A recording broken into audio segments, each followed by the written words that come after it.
wasn't just after my body. It wanted my mind. My soul. And I didn't know how long I could hold the line. The pounding on the door escalated into violent battering, like the fury of 1,000 storms crashing against a fragile dam. My arms trembled from gripping the bat so tight, knuckles chalk white, as the wood groaned ominously under the relentless assault. Each slam sent shockwaves through my body, and I could almost feel the splinters breaking free, ready to shatter my last line of defense. The whispered voice had multiplied into a chorus of raspy demands and guttural growls, twisting the night air into a living nightmare. The sound seemed to seep through the walls and into my bones. I stumbled backward, heart hammering, breath ragged. No escape. No help. Only the cold, suffocating silence inside and the madness waiting outside. Then, a loud crack echoed through the room. The doorframe gave way. I rushed forward, bat swinging with desperate force. One of the figures, a twisted, gaunt creature with eyes like burning coals, collapsed in a tangle of limbs and shredded clothes. But the breach had begun. More shapes slipped through the widening gap, their faces blank masks of hunger and rage. The air filled with the sickening scent of decay and wet, rotten flesh. I fought with every ounce of strength, bat connecting with bone, flesh, anything that moved. The sounds of impact echoed in my ears, grunts, snarls, and the wet slap of skin meeting wood. My vision blurred with sweat and blood. A sharp pain exploded in my side as a claw raked through my jacket, tearing flesh beneath. I stumbled, barely catching myself. The creatures advanced with terrifying speed, relentless and unfeeling. A sudden flash of movement. Another figure lunged from the shadows behind me. I barely had time to react. Pain exploded in my neck as sharp fingers closed around my throat. The world spun, vision darkening at the edges. I kicked and struggled, desperation flooding every limb. But the grip tightened. Cold fingers pressed against my throat, draining air, life. Just when I thought the darkness would swallow me whole, a sudden crash behind my assailant sent them reeling. I gasped, lungs burning, and turned. A neighbor had burst in, wielding a metal pipe, swinging wildly. The creatures hissed and retreated into the shadows, their eerie eyes glowing faintly as they disappeared. My savior didn't speak, only nodded grimly and helped me sit down. Blood dripped from my torn jacket, staining the floor. The door hung off its hinges, splinters scattered like fallen bones. The storm outside had finally ceased, but inside, the war raged on. I looked into my neighbor's eyes, wild, haunted, and knew this nightmare was far from over. The apartment was a wreck. Splintered wood littered the floor like shattered memories. My ribs screamed beneath the torn fabric of my jacket where the creature's claws had ripped into me. But the physical pain was almost a relief compared to the storm raging inside my mind. I sat slumped on the tattered couch, every nerve screaming, sweat dripping down my temples despite the cold night air. The shadows in the room seemed to move, flickering and twisting, an echo of the firefights that had haunted me for months. My neighbor, Sarah, sat across from me, eyes wide and unblinking, clutching a battered metal pipe like a lifeline. She'd seen something too, something beyond explanation, and that terrified me more than any monster. The ringing in my ears didn't fade. A distant boom echoed through my mind, the crack of a sniper's bullet. I jolted upright, hands shaking uncontrollably, breath ragged and shallow. The room spun. Quiet, I whispered, eyes darting to the window. But it was silent outside. Too silent. A memory exploded in my brain, gunfire raining down, friends screaming, bodies falling. The war was still here. Not in the streets. Not in some foreign hellhole. But inside me. Sarah's voice cut through the haze. Do you want me to call someone? The question hit me like a punch. Call who? The police? They'd never believe me. Therapists? I couldn't sit in a room and explain this hell again. So I said nothing. Only stared at the door, half hanging from its hinges, waiting for it to burst open again. Hours passed like a war patrol, every creak, every shadow a threat. My mind replayed every horror from the battlefield, blending seamlessly with the terror outside. The night twisted into a kaleidoscope of blood and screams. I couldn't tell where reality ended and nightmare began. Then a sudden noise shattered the fragile silence, a soft, almost childlike giggle from the hallway. My heart seized. I grabbed the bat again, every muscle coiled for fight or flight. Slowly, I stood and edged toward the door. Peering out, I saw nothing. Just the flickering emergency lights casting long, grotesque shadows. That giggle came again. Closer. The hairs on my neck stood on end. Suddenly, a small hand shot out from the darkness, grabbing my ankle. I yelped, swinging the bat down hard. A figure collapsed to the floor, a little girl, pale as death, eyes black voids. I froze, breath caught in my throat. Her lips twisted into that same grotesque grin. And then she vanished. I dropped to my knees, chest heaving, mind shattering under the weight of fear and memories. This wasn't just PTSD anymore. The war had followed me home. And now, so had something worse. The silence that followed the vanished child's laughter was worse than any noise. It pressed in on me, suffocating and thick, like the fog rolling off a battlefield at dawn. My hands trembled uncontrollably, gripping the bat as if it were the only tether holding me to reality. But that tether was fraying. I sank to the floor, back against the doorframe, eyes wide and unblinking, heart pounding in a desperate rhythm that threatened to burst free from my chest. Memories clawed through the haze, relentless and raw.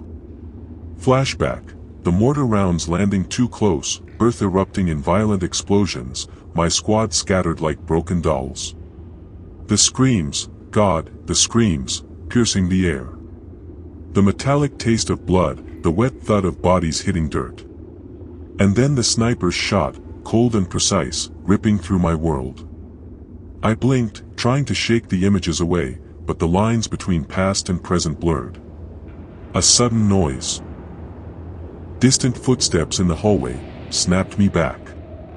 I stood, heart hammering, muscles coiled tight like a spring ready to snap. I crept to the peephole, pressing my eye against the cold glass. Nothing. Only shadows. The door creaked. I whirled, bat raised. But it was just Sarah, looking pale and exhausted. I called some people, she said softly. Relief and terror surged in equal measure. Help was on the way. But would they come in time? Suddenly, a guttural growl erupted from the hallway. We both froze. The light flickered, plunging us into darkness. Something slammed against the door again, harder than before. Splinters flew. The smell hit me, rotting flesh, death's cold breath. I swung the bat blindly into the darkness. A wet crunch echoed. Then silence. The door groaned. And then, it gave way. The things poured in, twisted and monstrous. Claws raked across skin and wood. I fought with the ferocity of a man possessed, pain exploding as nails tore flesh. Sarah screamed, a raw, desperate sound that echoed the war cries in my nightmares. The room became a blur of violence, blood, and fear. I felt something cold and slimy brush my neck. I spun, bat connecting with a skull in a sickening crack. The creature crumpled, but more came. The fight wasn't over. Not by a long shot. Blood soaked my hands and clothes. Every breath burned. The lines between war and home had vanished. I was still fighting. Still running. Still trapped in the endless nightmare. The silence after the assault was deafening. The stench of blood, sweat, and decay hung thick in the air, seeping into every corner of the shattered apartment like a toxic fog. My hands shook violently, slick with fresh blood, both mine and whatever things I'd managed to fend off. The bat, now sticky and slippery, slipped from my grasp, clattering onto the floor with a hollow, final sound. I sank to the ground, back pressed against the cold, splintered wall, every muscle trembling as adrenaline crashed like a tidal wave receding and leaving only exhaustion and raw terror behind. My chest heaved, lungs burning, eyes darting to every shadow, every flicker of movement. But there was nothing. No creatures. No voices. Only the suffocating weight of solitude and dread. The memories came flooding back in shards, firelight flickering across twisted faces, the sharp crack of gunfire, screams of comrades swallowed by chaos, the cold snap of a bullet tearing flesh. The war hadn't ended. It was inside me. I closed my eyes, trying to breathe, but the panic clawed its way up my throat like a wild animal desperate to escape. The floor beneath me felt unstable, like the earth had shifted and I was tumbling into a pit with no bottom. I could still hear their growls echoing in my ears. The scent of blood and rot hung so vividly I could almost taste it. Every shadow in the apartment became a potential attacker, every whisper in the wind a command to fight or flee. Sarah sat silently across the room, eyes wide, face pale but steady. She hadn't run. Hadn't screamed. But I could see the fear behind her calm, the fear I shared. "Do you want to call someone?" she asked gently. I shook my head. Words felt like poison in my mouth. Help was useless. Nobody understood this war. Not the cops. Not the doctors. Not even me. I pressed my hands into my face, trying to silence the screams inside my head. A sudden flashback slammed me. Explosions, shrapnel ripping flesh, friends falling, the cold weight of a rifle in my hands as I tried to survive. I was a soldier still. The apartment's broken windows rattled as the wind picked up outside, whispering cruel reminders. I wasn't safe. I wasn't healed. And this nightmare, this bloody, brutal terror, was far from over. My body trembled uncontrollably. I knew I couldn't let this consume me. But the line between war and home had vanished. And I feared I was losing myself in the shadows. The days after the attack bled into each other like an endless, bleeding wound. The apartment felt like a tomb, a cage filled with shadows that clawed at the edges of my sanity. I barely slept, and when I did, nightmares dragged me back to the war zone, complete with the stench of burning flesh and the screams of the fallen. But daylight brought no relief. The war followed me everywhere. I knew I had to try, to reach out, to grasp at some thread of normalcy. So, shaking and hollow, I picked up my phone and scrolled through contacts I hadn't spoken to in months. Family, old friends, fellow veterans, names blurred by disuse and guilt. The first call was to my brother, Mark. His voice was cautious, tight with worry. "Hey, man. It's been a while. I'm not doing well," I admitted, voice rough like sandpaper. He sighed, a sound full of burden. I figured. "Look, you don't have to go through this alone. Let me come by, all right?" I agreed, even though part of me recoiled. Inviting someone in felt like opening a wound. When Mark arrived, his face was pale, eyes scanning the wreckage of my apartment. The broken door, the bloodstains, the silence that screamed. We talked, but the words felt heavy, clumsy. I tried to explain the nightmares, the flashes, the relentless tension that gripped my every moment. But how do you explain that sometimes you see things that shouldn't exist? That shadows move with a life of their own. Mark listened, but I saw doubt flicker in his eyes. That night, I lay awake, heart thudding, muscles twitching involuntarily. Every creak of the apartment made me flinch. The silence was filled with the echoes of the past. I wanted help, but feared it would never come. The next day, I forced myself outside, into the blaring sunlight and sharp cold air. The world looked alien, too bright, too loud. Cars roared past, faces blurred in crowds, and every step felt like walking through a war zone. I noticed the smallest sounds, footsteps behind me, whispers from alleys, and my breath caught in my throat. I ducked into a convenience store, seeking refuge among the harsh fluorescent lights and rows of canned goods. But even there, the past was unrelenting. A man behind the counter moved too quickly, his smile too sharp, eyes glinting like a sniper's. My hands shook as I paid, heart racing. Outside, the city was indifferent. No one saw the war raging inside me. No one heard the screams. I tried therapy next. A small clinic, quiet rooms filled with soft light and neutral colors. But when I sat across from the therapist, trying to describe the nightmares, the flashbacks, the creeping dread, the words felt hollow. "I see things," I said finally, voice low. "Things that aren't real, but feel more real than anything else." She nodded gently. "That's your brain trying to protect you." But I wasn't sure I wanted protection. I wanted to survive. Each attempt to reconnect was like walking through quicksand, every step forward threatened to pull me under. The physical scars from the attack itched and burned, but the scars in my mind ached deeper. I realized I was fighting a battle on two fronts, one with the monsters in my head, the other with the unyielding walls of reality. And the worst part? No one could see the war still raging inside me. No one could hear the screams echoing in the silence. The night settled like a suffocating blanket over the city, heavy and oppressive.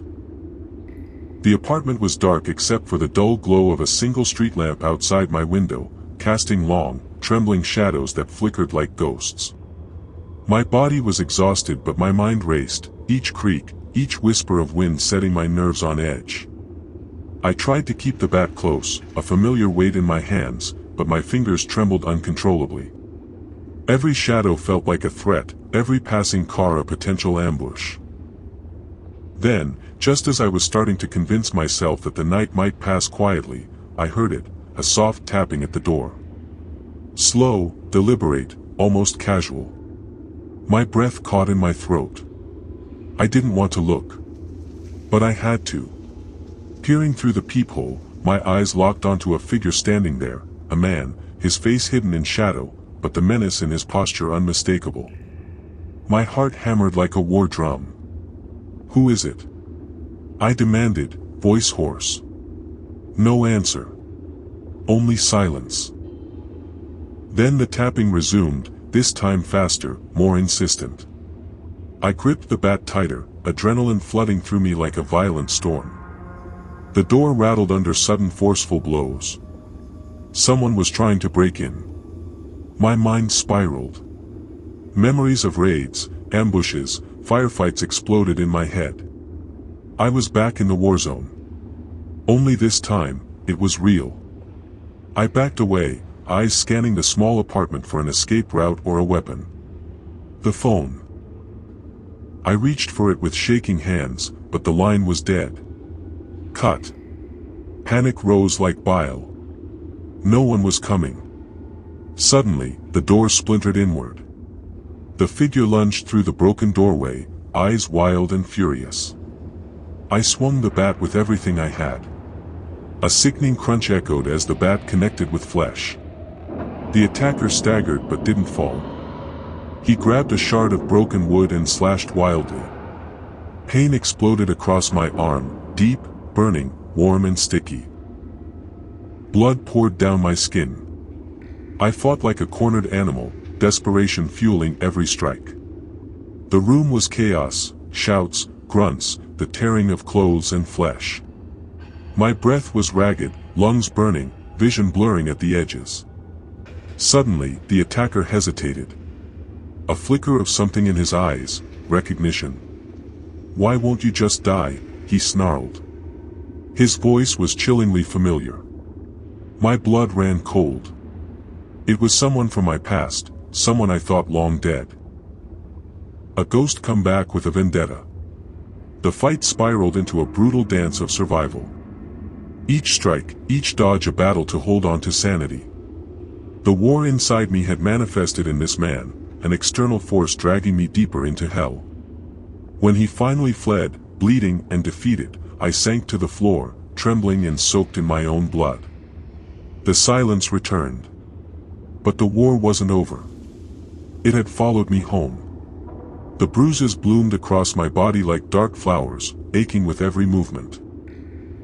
The cut on my arm throbbed in time with my ragged heartbeat, a raw reminder that the war had followed me home, not just in my mind, but in flesh and blood. I sat on the cold floor, back pressed against the cracked wall, staring at the shattered doorway where he had vanished into the night. The silence felt heavy, like a weight pinning me down. But the physical pain was only the surface. Beneath it, something far worse had shifted. The fight wasn't just against him. It was against the endless battle raging inside me, the memories, the flashbacks, the relentless tension that never let me rest. His face, twisted with rage and hatred, became a trigger I couldn't escape. That night, sleep was impossible. Every shadow in the apartment morphed into his silhouette. Every noise was a footstep approaching, every whisper a threat. I jumped at the smallest sounds, the creak of the floor, the hum of the refrigerator, the distant bark of a dog. My body trembled uncontrollably, muscles tensed in a constant state of readiness. The line between waking and dreaming blurred as I relived the attack over and over in my mind, each replay more vivid, more brutal. Morning came like a cruel joke. I looked in the mirror, barely recognizing the haunted man staring back. Eyes sunken and wild, face pale and streaked with dried blood. I was a soldier still, wounded, broken, and fighting a war no one else could see. I tried to move, to push through the pain and fear, but even simple tasks became Herculean. The pain in my arm flared with every twitch, every accidental brush against clothing. Sleep deprivation and panic attacks left me dizzy and disoriented. The walls of my apartment seemed to close in tighter each day, shadows growing longer, darker. The memories and the physical scars intertwined, each feeding the other, trapping me in a cycle I couldn't break. I realized that surviving the war hadn't ended the battle. It had only begun a new one, against the unseen wounds, the lingering ghosts, and the physical scars that refused to heal. The first step out the door felt like climbing a mountain. My body ached in places I hadn't known could hurt, bruises still raw, the cut on my arm throbbing with a dull, relentless pulse. Every step was a reminder of the fight I'd barely survived, but it was also a challenge I couldn't ignore. I knew the war wasn't just outside anymore. It was inside me, twisting every thought, every moment. And if I wanted a chance at peace, I had to face it head-on. I headed to the VA clinic, a place I had avoided since coming home. The sterile smell of antiseptic hit me before I even walked in, and the hum of fluorescent lights felt harsh against my raw nerves. Waiting rooms were filled with others like me, men and women marked by their battles, faces grim and tired. Sitting there, I felt exposed. Vulnerable. But it was also the first time I acknowledged that I couldn't do this alone.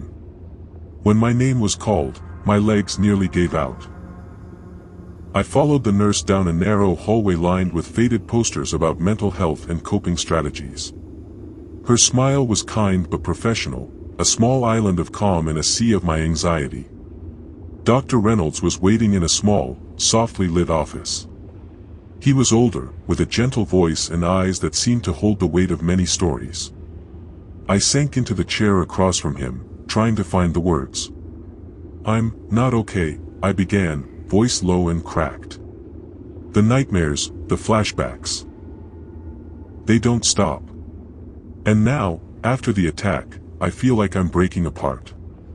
He nodded, listening without interruption. I told him about the shadows that moved just beyond sight, the sudden jolts of terror when I heard a noise, the feeling that the war was still alive inside me. I described the bruises, the blood, the raw physical pain mingling with the mental torment. Dr. Reynolds didn't flinch. Instead, he explained how PTSD could manifest not just in the mind but in the body. That my scars were as much emotional as they were physical. He talked about therapy, medication, and support groups. It wasn't a cure-all, but it was a start. The hardest part was admitting that I needed help. That I couldn't be the tough soldier who endured everything alone. That vulnerability was not weakness, it was survival. Over the next weeks, I took small steps. Therapy sessions where I unraveled the tangled threads of trauma. Medication that dulled the sharp edges of panic, though it couldn't erase the memories. Support groups filled with faces who understood the silent battles. It wasn't easy. There were days I wanted to give up, to retreat back into the dark cocoon of isolation. But each day I fought to reclaim pieces of myself, bits of peace buried under years of war. The physical pain remained, a constant reminder, but I began to see that healing was not about forgetting. It was about learning to live with the scars and still find light in the darkness. The fragile threads of healing began to weave a tentative safety net beneath me, but the war's scars ran deeper than I ever imagined. Every moment of peace was laced with the threat of collapse, like walking a tightrope stretched over a bottomless abyss. Therapy sessions became battlegrounds in themselves. Each time I delved into my memories, I ripped open wounds that refused to close. The faces of fallen comrades flashed behind my eyelids, the crack of gunfire echoed in my ears. Healing was supposed to dull these, but sometimes it felt like poking a bear with a sharp stick. One evening, after a particularly grueling session, I was walking home under heavy skies that mirrored my mood. The city around me felt both familiar and alien, every shadow a potential threat, every passerby a hidden enemy. Suddenly, a car screeched to a halt beside me. The window rolled down, and a man's face appeared, eyes cold and calculating. His expression twisted into a sneer. "Hey, vet. You lost or just looking for trouble?" My heart thundered. The old war instinct kicked in, fight or flight, but the line between then and now blurred dangerously. The rage and fear surged inside me, raw and uncontrollable. I clenched my fists, ready to defend or run. But the man laughed and drove off, leaving a wake of adrenaline and terror behind. That night, the attack replayed in my mind, magnified and distorted. The city streets, once a refuge, became a gauntlet of fear. Every noise in the dark became a threat, every stranger's glance a challenge. The tension between my desire to heal and the trauma's relentless grip twisted me inside. I wanted to trust, to believe in safety. But my body screamed danger. Therapy helped me name these feelings, but it couldn't erase them.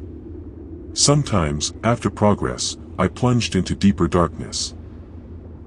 Flashbacks so vivid I could smell the burning rubber of explosions, hear the screams of comrades dying beside me. One morning, I woke drenched in sweat, hands shaking, heart racing like it would burst. The memories were so raw, so immediate, I couldn't tell if I was awake or still trapped in a nightmare. My physical wounds ached too, muscles stiff and joints swollen from tension I didn't realize I'd been holding. I found myself snapping at Mark and others who tried to help. Their concern felt like accusations, their presence overwhelming. Isolation crept back, a dark tide threatening to swallow me whole. Yet, amidst this chaos, a flicker of resolve endured. I realized healing wasn't linear, it was a war of attrition fought moment by moment. But the question lingered, how long before the trauma, like a ghost soldier, would pull me back into the abyss? The weight of loneliness pressed down on me like armor, heavy, suffocating, but familiar. Every attempt to reach out felt like exposing a wound too raw to touch. Yet, somewhere deep inside, a flicker of desperate hope remained. Maybe, just maybe, connection could be a lifeline. Mark was the first to break through. He was no veteran, no war hero. Just a guy from down the street, the kind of neighbor you only notice when you actually try. "Come on, man," he said one afternoon, standing in my doorway, arms crossed but with a cautious smile. "You can't keep shutting everyone out. You're not alone here." I wanted to believe him, but the shadows lurked just beyond the edges of his words. The fear was relentless, fear that opening up would mean exposing the chaos inside me, the madness I fought daily. The first time I tried to join Mark at a small gathering, my heart hammered so hard it was a wonder I didn't collapse. The room was filled with laughter, music, the hum of casual conversations. But I heard nothing but echoes of gunfire and distant screams. Faces blurred, threatening shapes lurking just beyond sight. When someone bumped into me accidentally, I jerked back instinctively, eyes wild and desperate. A silence fell. I could feel every gaze pinning me like a target. Mark pulled me outside into the cool night air. "Take it slow," he said softly. "You don't have to fight this battle alone." But alone was exactly what I felt. Inside me, the trauma warred with the hope for normalcy. Every step toward connection was met with a surge of panic, a tidal wave of dread. Then came the nightmare that shattered everything. Walking home late one night, a figure stepped out of the shadows. The man's face was obscured, but his intent was clear, a predatory menace that sent my instincts into overdrive. I fought back with every ounce of strength, wielding my battered bat like a weapon forged in hell. The attack was brutal, teeth, nails, desperate strikes. Blood and pain mingled with the roar of memories, the screaming war inside my head. When the assailant finally fled, I was left bleeding, trembling, breathless.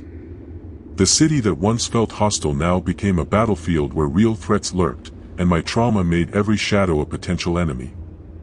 Mark found me days later, bruised and broken, trying to patch my wounds with trembling hands. He didn't flinch at the blood or the rage. But even as I clung to that fragile bond, the tension inside me surged. Could I trust anyone when the war inside was still raging? Could I rebuild a life when the ghosts of battle stalked my every step? The pressure had been mounting like an unseen storm inside me for weeks, a relentless weight that pressed down on my chest and coiled tight around my mind, threatening to snap me in two. Each day felt like a march through a minefield, where every shadow lurking in the city streets could explode into violence, and every quiet moment was an uneasy calm before the inevitable storm. The war inside me, fueled by memories of gunfire, screams, and loss, was bleeding seamlessly into the danger stalking me outside, until the two forces became indistinguishable, crashing together like thunderclaps in a darkened sky. That night, as I made my way home beneath a sickly yellow street lamp flickering in the damp, stale air, the city around me felt less like a sanctuary and more like a predator's den, each cracked sidewalk and broken window hinting at unseen threats waiting to pounce. My footsteps echoed unnaturally loud, betraying the tension tightening every muscle in my body, each breath shallow and sharp like shards of glass. The cold pressed against my skin, but inside, the fire of rage and fear burned hotter than ever before. Suddenly, I heard it, the slow, deliberate cadence of footsteps behind me, heavy and mocking, each step a deliberate taunt in the night silence. My pulse surged, a rapid drumbeat syncing with the rising panic that clenched my gut and sent a cold sweat slicking down my back.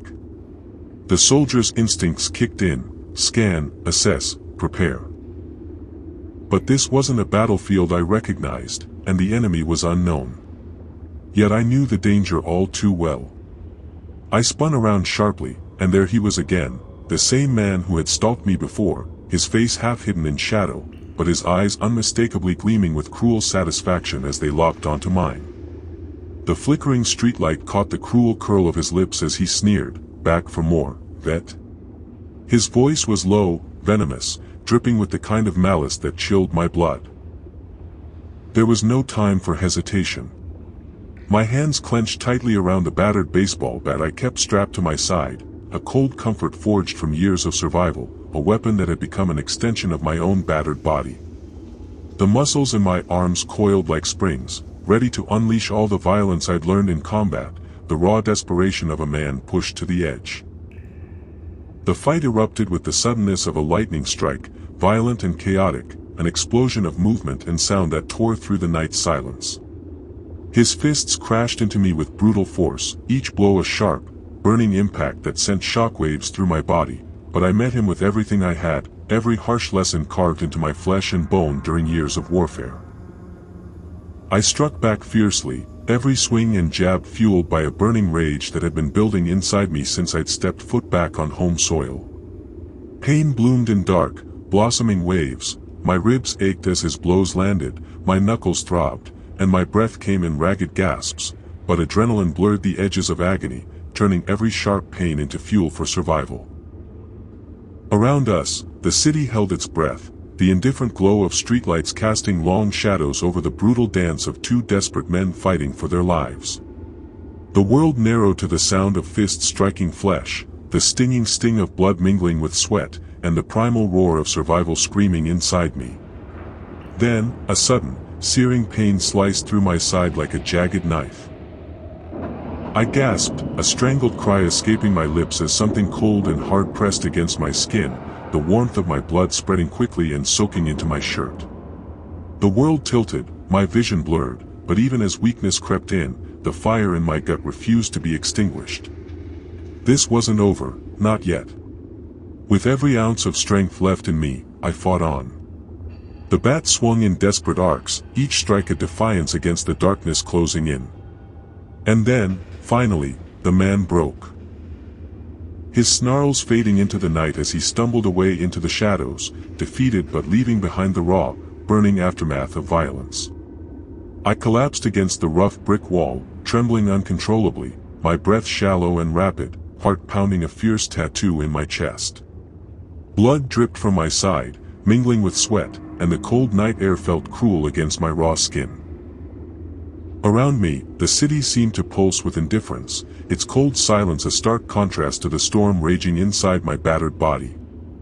Alone in the dark, with only the distant hum of the city to keep me company, I faced the brutal truth. The war I'd fought on distant battlefields hadn't ended when I left the front lines. It had followed me home, tangled itself around my mind and body, and now clawed at my very existence. This battle was no longer confined to memories and nightmares. It was flesh and blood, pain and fear, fight and flight in a world that no longer felt safe. The breaking point had come, and there was no turning back. The city's cold grip didn't loosen as I stumbled through the dim-lit streets, the raw, aching wound in my side a harsh reminder of the night's violence. Each breath was a stabbing ache, every movement a jolt of pain that tethered me to a brutal reality I could no longer escape. Blood seeped steadily through my torn shirt, dark and sticky, a vivid testament to the physical war that had broken loose on these cracked sidewalks. I didn't call for help. The thought was a foreign one, asking for assistance, showing weakness. In the army, survival was a solitary mission, and that lesson was seared into me. So I limped through the maze of familiar streets, head low, muscles taut with exhaustion and tension. When I finally reached my apartment, I locked the door behind me with trembling hands, the silence inside both a comfort and a cage. I peeled off my blood-soaked shirt, the cold air against my wounded flesh a fresh wave of agony. I sank to the floor, leaning against the wall, the weight of the night pressing down on me with unbearable heaviness. The pain was physical, yes, but it was the mental fractures that cut deepest. The attack had ripped open wounds I thought I was burying deeper every day, the raw terror, the adrenaline rush, the fight-or-flight haze that had become my constant companion. They surged through me, relentless and overwhelming, like a storm I couldn't outrun. Memories invaded my mind, flashes of gunfire, explosions, screams, comrades falling beside me, all tangled with the recent terror on these streets. The war was no longer distant, it lived in every shadow, every breath. I reached for the bottle of painkillers Mark had insisted I keep, swallowing the bitter pills as the room spun. But no medicine could dull the relentless pounding in my head, the voices in my mind that whispered of failure and fear. Mark found me the next morning, sitting in a dark corner, eyes hollow and red-rimmed, the bruises on my face stark against my pale skin. He didn't ask questions, he just sat beside me, silent but steady, a reminder that maybe, just maybe, I wasn't alone. But even with Mark's quiet support, the road ahead looked like a jagged cliff. The physical toll was brutal. My body was a map of pain, bruises blossomed, my side throbbed with a deep, aching burn, and every movement reminded me of my vulnerability. Sleep was a cruel enemy, slipping away just as I drifted, replaced by nightmares so vivid they felt like fresh wounds. The psychological toll was worse. The attack shattered the fragile walls I'd built around my trauma. Every noise made me jump, every shadow seemed to move. I flinched at sudden touches, recoiled from crowded places, and felt the world shrink until it was just me and the relentless war inside my head. Therapy sessions became battlegrounds where I fought to reclaim fragments of myself, but the scars, both seen and unseen, refused to fade. I began to isolate again, pushing Mark and others away, trapped in a spiral where pain and fear fed off each other. The city that had once felt like a place to rebuild now felt like a cage of threats. And yet, somewhere beneath the rubble of my shattered psyche, a small ember of defiance glowed, a stubborn refusal to be consumed entirely by the darkness. I knew the next steps would be the hardest, choosing to confront this new reality, seeking help beyond the bottle and silence, and facing the brutal truth that healing would be a war of its own. Every morning had become a battle just to rise, but the world outside demanded more than mere survival, it demanded presence. The clash between my fractured mind and the relentless demands of daily life twisted into a suffocating vice grip that squeezed tighter with every passing day. Simple tasks turned into insurmountable mountains. Getting out of bed meant wading through a haze of exhaustion and dread. The mundane routine of brushing my teeth or making a cup of coffee became exercises in focus and control, the tremors in my hands betraying the chaos inside. Walking down the street was an ordeal layered with unseen dangers. The glare of headlights felt like gunfire slicing through my skull, the honking of horns shattered the fragile calm like explosions in the distance. Strangers' faces blurred and morphed into threatening masks, and every sudden noise sent my heart into a violent spasm of panic. At the grocery store, fluorescent lights buzzed overhead like the relentless drone of a battlefield chopper. A child's scream sliced through the aisles, a sound that ripped at the raw nerve of my memories, and I bolted outside, gasping for air, clutching my chest as if the phantom weight of a heavy pack pressed down on me. Conversations felt like interrogation, every question a grenade thrown into my fragile calm. Friends' well-meaning inquiries turned into triggers, their casual tones sparking flashbacks that sent me spiraling. "How are you really doing?" they asked, oblivious to the war raging just beneath my skin. Sleep, once a refuge, became a gauntlet of horrors. Nightmares dragged me back to blood-soaked fields and broken bodies, while in the dark corners of my room, shadows twisted into sinister shapes that seemed to reach out, grasping at my sanity. The line between dreams and reality blurred until I no longer trusted the safety of either. Physically, the toll mounted. The wound in my side had long since scarred over, but a persistent ache gnawed beneath the surface, a reminder that my body was a map of trauma.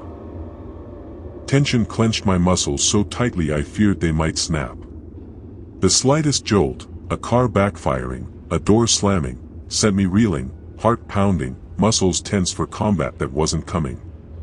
Mark stayed nearby, a steady presence, but even his patience frayed at times. The gulf between us widened as I retreated deeper into myself, caught in a vicious cycle of isolation and desperation. He tried to pull me out, but the grip of PTSD was merciless. One evening, as I sat alone in my dim apartment, the weight of everything crushed down like a physical force. The walls seemed to close in, the silence deafening. I heard the faintest sound, something scratching, scraping, coming from the hallway outside my door. Every instinct screamed at me, adrenaline flooding my veins as I reached blindly for the bat I kept by my side. The doorknob rattled slowly, deliberately, sending shivers down my spine. My breath hitched as I braced for an attack. Real or imagined, and the tension exploded into panic. But when the door creaked open, it was just Mark, stepping inside quietly, concern etched deep in his eyes. "I'm here," he said softly. "You don't have to face this alone." Even as his words offered a fragile lifeline, I knew the war wasn't over. Not in the mind, not in the body, and not in the world that refused to be safe anymore. The collision of trauma and reality had reshaped my life into a daily fight for survival, where every moment was fraught with danger, both real and unseen. And the battlefield was nowhere near finished. The first light of dawn crept reluctantly through the grimy windowpane of my small apartment, casting long, cold shadows across the peeling wallpaper and battered furniture, painting the room in hues of gray that mirrored the weight pressing down on my chest, a weight not just of the night's lingering darkness but of all the battles that had brought me here, to this fragile, uncertain moment suspended between past and future. Outside, the city stirred awake with its usual clamor, indifferent to the silent wars waged within these four walls, the quiet suffering of a man trying to piece himself back together in a world that refused to stop breaking. I sat hunched over the edge of my bed, hands trembling slightly as they hovered over the worn fabric of my jeans, the familiar ache in my side a dull but persistent reminder of the night I'd nearly lost myself to violence once more. My mind churned with 1,000 fragmented thoughts, memories flashing like broken film reels, fears clawing at the edges of consciousness, hopes dim but stubborn like embers buried beneath ash. The war I'd fought overseas had never truly ended, it had merely shifted battlegrounds, planting its poisonous roots deep into my mind, body, and everyday life, twisting even the simplest moments into minefields of tension and terror. Yet, even in the thick fog of pain and fear, there was a fragile flicker of something new, a tentative thread of resilience that had started to weave itself through the chaos. Mark's steady presence, the sparse but meaningful conversations with therapists, the rare, fleeting moments of calm where the ghosts in my head seemed to quiet just enough for me to breathe. These were not victories, not by any stretch, but they were glimmers of possibility, small footholds on a path that stretched long and uncertain into the future.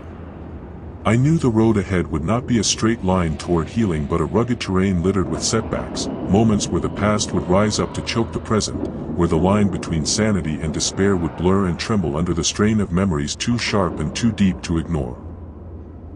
There would be days when the darkness would threaten to swallow me whole, when every shadow held a menace, and every sound was a gunshot echoing through the hollow chambers of my mind. But for now, as the city's first murmurs grew louder beyond the cracked window, I allowed myself to hold on to the smallest thread of hope, that perhaps, in the endless struggle to reclaim my life, I might find a way to stand again, battered but unbroken, and walk forward into the uncertain dawn. The war might never leave me, but maybe, just maybe, I could learn to live alongside it, to carve out moments of peace in the storm, and to face each day as its own hard-fought battle worth surviving. Because in the end, surviving was all I had left to fight for.